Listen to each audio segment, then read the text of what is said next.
Środa, 6:40. Dzisiaj bez przymrozków. No, może będzie ładny dzień. Poranek jest ładny na pewno. Zapraszam. A i pamiętajcie, pijcie wodę.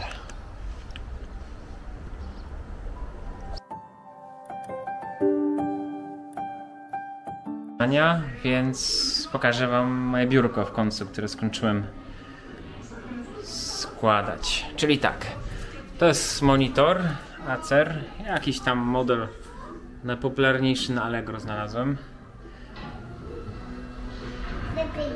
Ja tutaj laptop Lenovo ThinkPad E480. I głównym kryterium było to, żeby ten monitor miał taką samą rozdzielczość jak ten ekran monitora. Ma tą samą rozdzielczość, inny wymiar, ale generalnie wtedy mniej więcej jest taka sama skala, więc nie mam problemu z przerzucaniem rzeczy z jednego ekranu na drugi. Dalej to jest myszka i klawiatura, no i biurko. To wszystko jest tutaj na ramieniu. I wygląda to mniej więcej tak.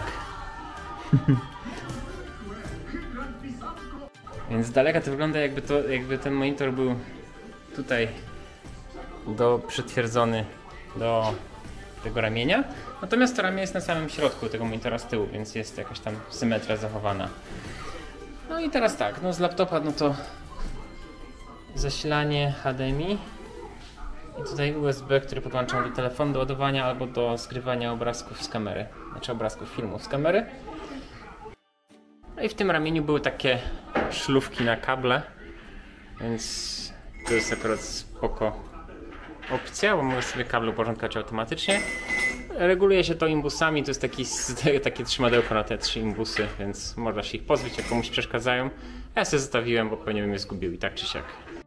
No i muszę rozgryźć jeszcze koncepcję doprowadzenia prądu. Na razie to mam jakiś przedłużacz, który tutaj wisi na haczyku na słuchawki.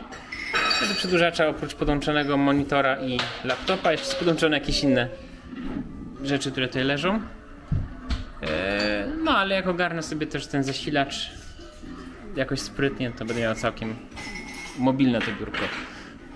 No właśnie, główną koncepcją, która mnie interesowała, interesowała mnie regulowana wysokość, ale okazuje się teraz, że plusem dużym jest to, że to biurko bardzo luźno, fajnie jeździ. Można je zablokować, wtedy nie będzie się poruszać. Więc jak ogarnę ten zasilacz, to będzie jeszcze fajnie. Będziemy mogli w ogóle wyjechać stąd, jak będzie potrzebna większa przestrzeń. Wysokość minimalna. I sobie normalnie siedzę i działam. Akurat jest w sam raz dla mnie. Ale jakbym chciał, to mogę podjechać do góry. I w górze to już wygląda zdecydowanie jeszcze bardziej zabawnie. Bo wydaje się być bardzo liche i niestabilne. I oczywiście trochę niestabilne jest, no bo tutaj jest duża dźwignia, więc jak się mocno pisze, to trochę się chybocze. Natomiast jeżeli już się oprze, w czasie pisania, jeżeli już się oprze ręce, to się trochę chybocze, ale da się pisać. Da się bez problemu pisać, da się pisać na stojąco. Jeżeli by mi brakowało wysokości, bo czasami mam wrażenie, że mi brakuje, no to wtedy sobie przenoszę się poziom wyżej i wtedy już zupełnie jest kozacko. No. Regulacja jest tutaj. To jest taka linka jak w hamulcach. Tam jest pneumatyczny myk i on odblokowuje się.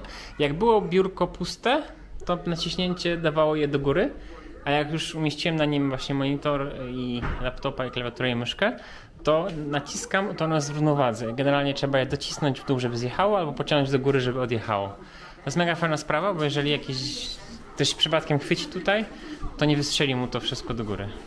No, także to jest maksymalnie ekonomiczne, po taniości zrobione rozwiązanie, które daje jako taką ergonomię.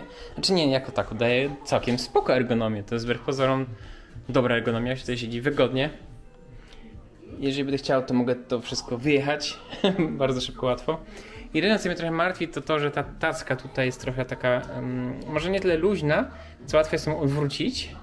Więc jeżeli ktoś by się oparł niechcący zbyt mocno, bo coś by to się wydarzyło z tym, to by mógł się laptop zsunąć. Więc jeszcze będę musiał kombinować jakieś rzepy kupić i obrzepować laptopa.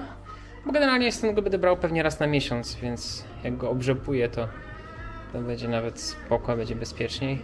Wciąż oczywiście będzie groziło mu zniszczenie, ale przynajmniej nie spadnie, więc część katastrof może uda się wyeliminować. Dwie wady takiego rozwiązania. Jedna jest taka wada, że ten monitor jest większy niż się spodziewałem i on wystaje poza krawędź biurka, więc o ile ludzie intuicyjnie jakoś przemieszczają się w obrębie biurka, to już ta krawędź jest niebezpieczna. I z jednej strony laptop wychodzi poza krawędź, z drugiej strony wychodzi monitor poza krawędź. Wygląda to okropnie, ale jest stabilnie. Natomiast dzieci chodząc zahaczają o krawędź, więc jest ryzyko, że to strącą, więc musiałem odwrócić. Druga wada jest taka, że tutaj pracuję pod skosem, jak już odwróciłem go i muszę pamiętać o tym, że jak go podnoszę, to żebym się odsunął od skosu, bo mogę bardzo łatwo się wpakować w ścianę z monitorami. Przy czym, tak jak mówiłem, nie wystrzeli, więc jak już się zabieram za podnoszenie, no to mam jeszcze te parę sekund takiego rozsądku, żeby wyhamować, jak się rozpędzę za bardzo z tym biurkiem. No, także ja jestem mega zadowolony, wyszło lepiej niż się spodziewałem. No i teraz tak będę siedział i pracował. No, ale to znów taki problem trochę pierwszego świata, gdzie generalnie 8 godzin pracuję, a później chciałbym coś porobić dla siebie, to zaczynałem się te godziny zbierać, więc jeżeli ktoś nie musi pracować przed komputerem, przegląda tylko z niego Facebooka, to zupełnie mu się nie przyda to rozwiązanie. No, także tak to wygląda.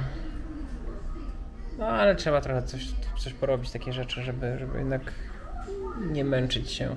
Czasami są takie miejsca pracy, gdzie się siądzie i pół godziny i już jest paraliż ciała. Ja mam tak przynajmniej, może dużo nasiedziałem w życiu, że gdzieś tam trafię na klawiaturę za wysoko, myszkę za daleko i to jest po prostu dramat. I ja się wściekam, a ludzie nie wiedzą, o co chodzi. No i jeszcze praca z laptopem na biurku albo na kolanach to też jest trochę dramatyczne.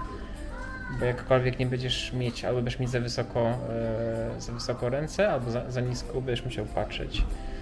Czyli przeciążenie szyi wtedy. A jak za wysoko ręce, no to wtedy niedokrwienie rąk i też mrowienie. Dobra, także dzisiaj to koniec i mam nadzieję, że wam się przyda na coś ten odcinek. Chociaż dzisiaj wyszło bardziej, jakbym się chwalił, niż jakbym coś polecał albo podpowiadał, no ale trudno, nie. Jeżeli tak wyszło, no to trudno, ale mam nadzieję, że ktoś może z tego coś skorzystać. Ja jestem bardzo zadowolony z tych ramion, bardzo mi się podobają, także ramiona do monitorów to chyba jest ta ścieżka, z której już nie zejdę nigdy. No, ale w każdym razie to dzięki za obejrzenie dzisiejszego materiału i zapraszam cię na kolejny już jutro. Hej!